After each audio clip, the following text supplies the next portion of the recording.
So in the next part of the centriole and basal body, we will draw the complete internal structure of basal body and centriole. So we will understand that the internal structure of centriole and basal body is definitely same. अब हम आते हैं इसका जो internal structure है उसको completely हम explain करते हैं। हमने बताया था कि इसमें जो माइक्रोट्यूब्यूल का ट्रिपलेट है उसका अरेंजमेंट हमारे पास है 9+0। इस 9+0 अरेंजमेंट का मतलब है कि इस सेंट्रियोल और बेसल बॉडी की स्ट्रक्चर में हमारे पास सेंटर में कोई भी माइक्रोट्यूब्यूल नहीं है। इसका जो सेंटर है इसमें हमारे पास माइक्रोट्यूब्यूल नहीं है, ये एक हॉलो है, लेकिन इसकी पेरिफेरी में हमारे पास 9 ट्रिपलेट माइक्रोट्यूब्यूल है।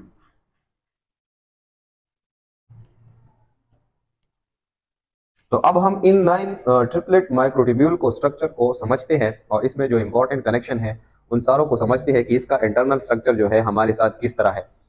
तो अगर आप देखें ये हमारे पास है एक ट्रिपलेट ऑफ माइक्रोट्यूब्यूल, इसी तरह ये हमारे पास इसकी पेरिफेरी में 9 जो है ट्रिपलेट माइक्रोट्यूब्यूल जो है ये इसकी पेरिफेरी में है। पेरिफेरी हम कहते हैं साइड को, तो इसकी साइड में हमारे पास 9 जो है माइक्रोट्यूब्यूल ट्रिपलेट है। इस स्ट्रक्चर को हम कहते हैं माइक्रोट्यूब्यूल ट्रिपलेट। हमारे साथ इसी तरह 3 जो माइक्रोट्यूब्यूल है ये आपस में कंबाइन हुई है और इसने एक ट्रिपलेट स्ट्रक्चर जो है वो हमारे साथ बनाया है जिसे हम कहते हैं माइक्रोट्यूब्यूल ट्रिपलेट। तो इस तरह 9 जो है पेरिफेरी में हमारे साथ सेंट्रियोल और हमारे पास जो बेसल बॉडी है इसमें 9 माइक्रोट्यूब्यूल ट्रिपलेट जो है ये हमारे साथ जो है मौजूद है। इसका जो स्ट्रक्चर था वो हमने प्रीवियस वीडियो में एक्सप्लेन किया कि ये हमारे साथ बने हैं ट्यूबुलिन प्रोटीन से, और इसमें हमारे पास ए, बी और सी है। ए में हमारे पास 13 प्रोटोपिलेमेंट है, बी में हमारे पास 10 प्रोटोपिलेमेंट है और इसी तरह हमारे साथ सी में भी 10 प्रोटोपिलेमेंट है। प्रोटोपिलेमेंट हमारे पास अल्फा और बीटा जो ट्यूबुलिन प्रोटीन है उसकी हमारे पास सब यूनिट्स है जो अल्टरनेटिवली एक दूसरे के साथ अरेंज हुए हैं। तो अब हम इनका जो स्ट्रक्चर है इनको अब डिटेल से समझते हैं। यहाँ ये मैंने रफ ड्रा किया है, इसको मैं इरेज करता हूँ और इसका जो कंप्लीट स्ट्रक्चर है उसको हम एक्सप्लेन करते हैं।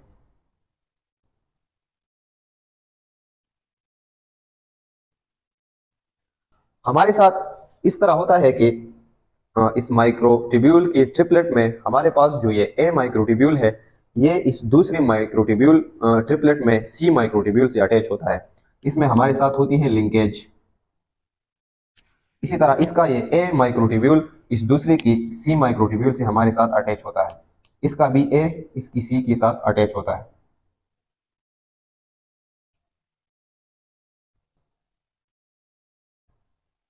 सॉरी, ऑलवेज हमारे पास इसका ए जो है ये सी के साथ अटैच होता है। इसका ए माइक्रोट्यूब्यूल जो है दूसरे एक ट्रिपलेट में हमारे पास ए माइक्रोट्यूब्यूल जो है ये दूसरे माइक्रोट्यूब्यूल के ट्रिपलेट में सी माइक्रोट्यूब्यूल को अटैच होता है और इस लिंकेज को हम कहते हैं ए सी लिंकेज।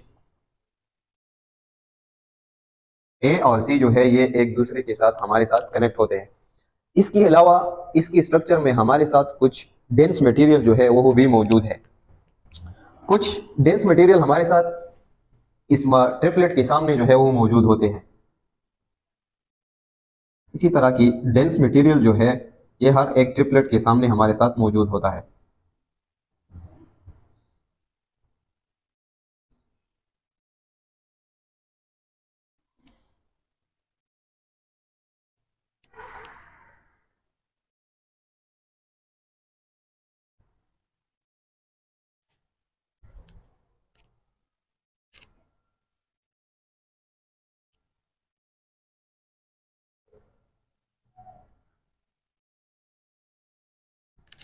इसके अलावा एक डेंस मटेरियल जो है ये हमारे साथ जो है इसके दरमियान में भी हमारे साथ एक डेंस मटेरियल जो है वो हमारे साथ मौजूद होता है।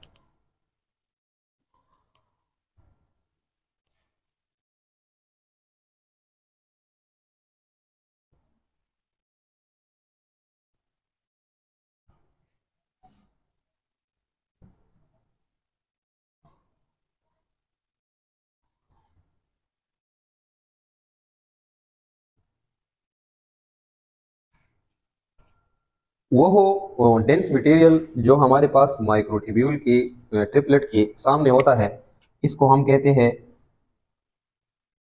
X body.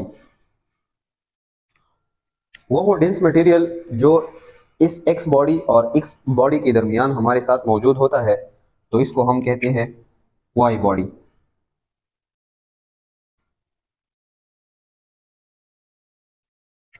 हमारे साथ जो ये एक्स बॉडी है, ये हमारे पास इस सेंटर में जो स्ट्रक्चर है, इस स्ट्रक्चर को हम कहते हैं हब। ये एक हॉलो स्ट्रक्चर है जिसको हम कहते हैं हब। तो हमारे पास जो ये एक्स बॉडी है जो एक डेंस मटेरियल है, तो ये हमारे साथ इस हब को अटैच होती है।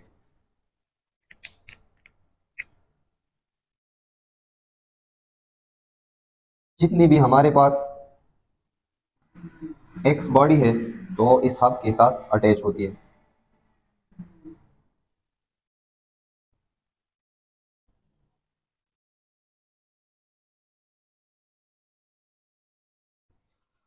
और इसका जो हमारे पास ये अटैचमेंट है, इसको हम कहते हैं रेडियल स्पोक।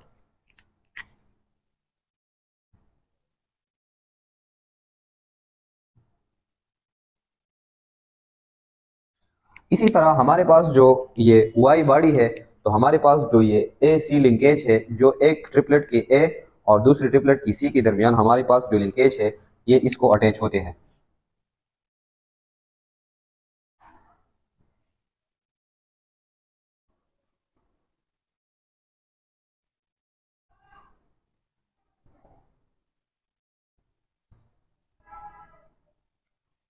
तो ये हमारे पास है complete internal structure of centriole and basal body, जिसमें हमारे पास पेरिफेरी में 9 ट्रिपलेट ऑफ माइक्रोट्यूब्यूल जो है वो अरेंज होते हैं और वो इस तरह एक दूसरे के साथ हमारे साथ इंटर कनेक्टेड है।